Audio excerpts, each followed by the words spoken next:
Hello, how are you? Today I brought you a dessert recipe that you're going to love. This recipe is low in carbohydrates, sugar-free, wheat flour-free, gluten-free. You're going to love it. Because it turns out crunchy on the bottom, creamy on top, the flavor is wonderful and it's very easy to make. Stay with me until the end because you won't want to miss it.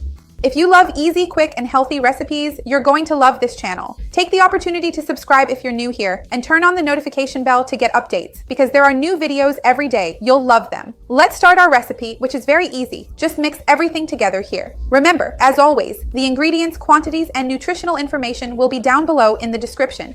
The first thing I'm going to do is beat the eggs here to mix the whites and yolks together. And remember, I have a video here on the channel where I talk more about what happens if you eat eggs every day, whether eggs raise cholesterol or not, and those details people are interested in. So I'll leave that down below in the description as well.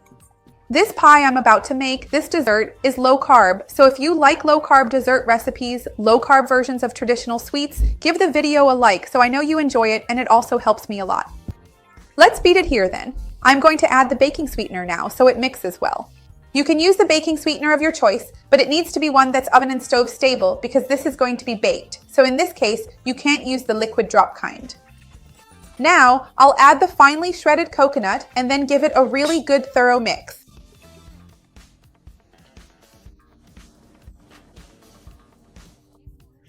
There are still two more essential ingredients here, but after the creamy coconut, after this mixture is thoroughly and completely well mixed, let me just carefully remove the excess. Just clean up the sides a little bit.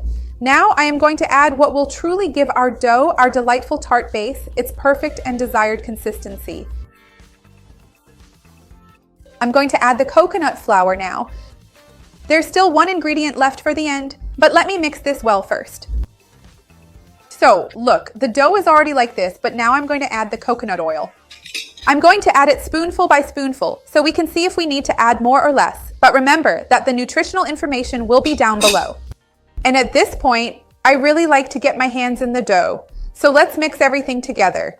When you make this delicious recipe, leave a comment. I'd love to see how it turned out, who you served it to, how you decorated it, all those details we love. So look, this dough needs to have the consistency of a short crust pastry. You know, the crumbly type of dough. It's that dough that comes together when you press it. Here in the middle, it's already like that, see, but not here yet. And when you press it, it crumbles, kind of like sand, you could say. So let me mix this really well. And remember, I have a playlist of healthy desserts, low-carb sweets. I'll leave it down below. The flour I'm using here is coconut flour, and I even have a video talking more about it here. It's truly a magical flour, fantastic for giving texture to recipes, with very little carbohydrate, lots of fiber, just wonderful. And I have videos talking more about other low-carb flours that can work as well. Another flour that works well here is almond flour or peanut flour. It can be an option for you if you don't have coconut flour or if you don't want to use it. I'm adding the last spoonful here because I think I'll only need 3 tablespoons since it's already almost at the right consistency. Look, we'll know it's at the right consistency if when we bring it together, it looks like this, see? So let me even get some from underneath here, look. It's coming together, look, I've already reached the consistency for our dough. I'm going to get the baking dish so we can continue. I'll be right back. I've got everything here. I've got my baking dish because I'm going to bake this. And I'll shape it here so you can see. Take a look up close so you can see, look at the texture of the dough. Like I said, when we bring it together like this, see, it really becomes a dough. And I'm pressing it down here. Just like we do with savory and sweet pies, these types of doughs that we assemble little by little. By the way, tell me which low-carb flour you usually use most in your recipes. Do you usually use more coconut flour, flaxseed flour, almond flour, peanut flour? And why do you choose one over the others? Or maybe you don't do low carb, but you're watching this video anyway. Do you usually use oat flour instead? How do you substitute? What do you do?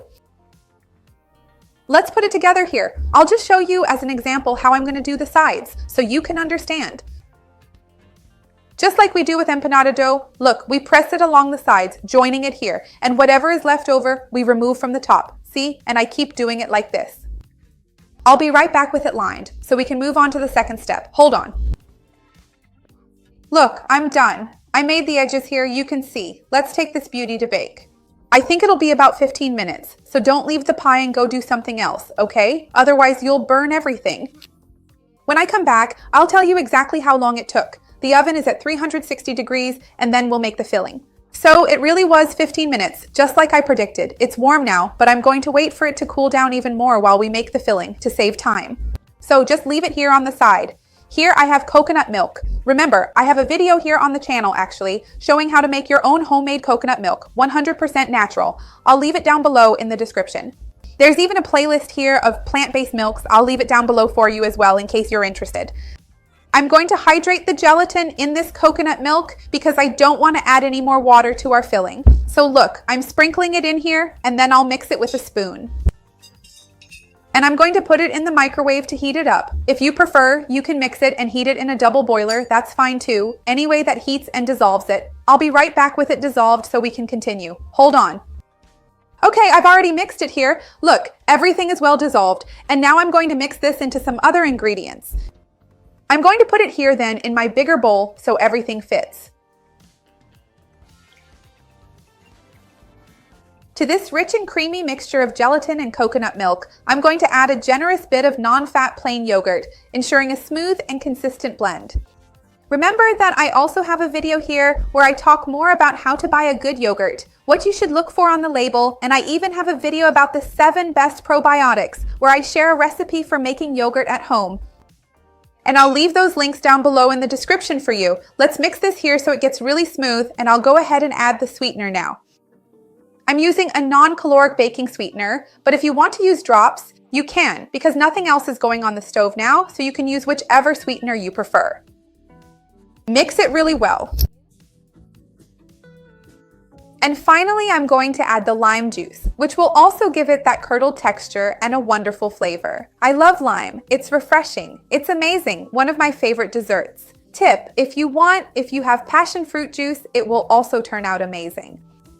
Pineapple juice, these stronger juices, even mango juice itself. But remember, that will increase the amount of carbohydrates. To keep it low carb, it really has to be lemon or lime juice, or at most, passion fruit juice. So now we're going to combine everything together. But first, let me just make absolutely sure everything here on the side is thoroughly and completely well mixed. It's already looking incredibly beautiful and wonderfully appealing. And now we just need to carefully pour our delicious mixture onto our prepared crust, which is now already perfectly cool and ready.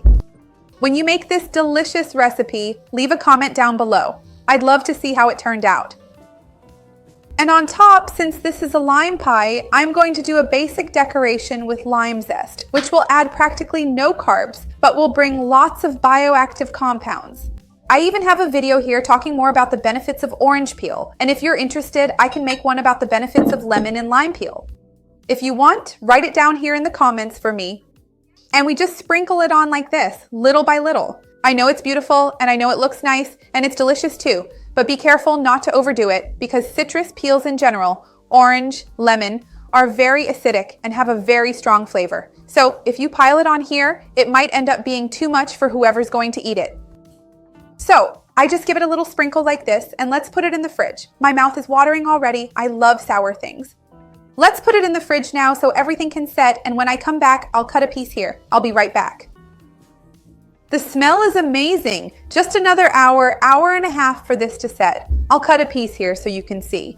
I'm going to carefully cut a generous piece here so you can truly see how beautiful the texture of this wonderful treat is. Make it at home. Everyone will surely love it.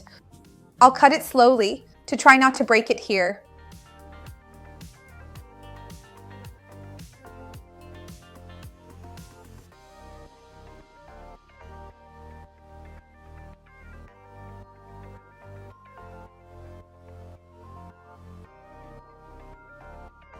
Look at how creamy this pie is. Look at that crust. Make it at home. Everyone will love it. Tell me down below then which fruit you're going to use to make this treat. I'd love to see your comment. Give the video a like because that really helps me out. And share it with anyone who will enjoy it, with anyone who needs it. Let's spread this chain of kindness together. That's what I want here on the channel. And now, finally.